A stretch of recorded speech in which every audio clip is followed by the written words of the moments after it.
Mara nyingine tunaandika maneno ya mwisho, lakini hayawafikii tuliowapenda.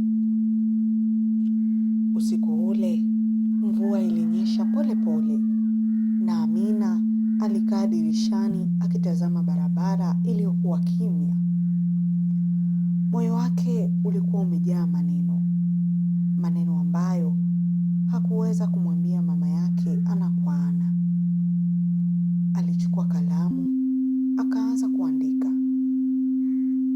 Mama, najua nimekosa mara nyingi.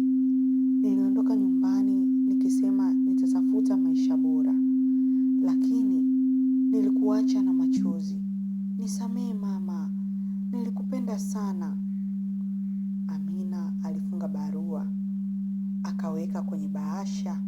Alipanga kesho apeleke mwenyewe kijijini. Lakini usiku ule, simu ililia ghafla. Sauti ya shangazi ilitetemeka. Amina, mama yako ametuacha. Kalamu ilianguka, machozi yakaanza kumwagika. Barua ile haikuwahi kufika.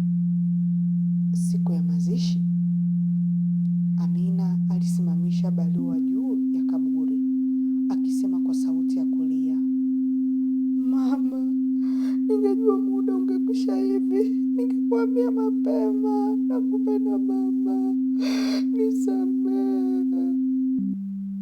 Upepo ulivuma pole pole, na machozi ya Amina yakachanganyika na mvua ndogo, kwa sababu wakati mwingine tunasubiri sana kusema ukweli hadi muda unatuacha.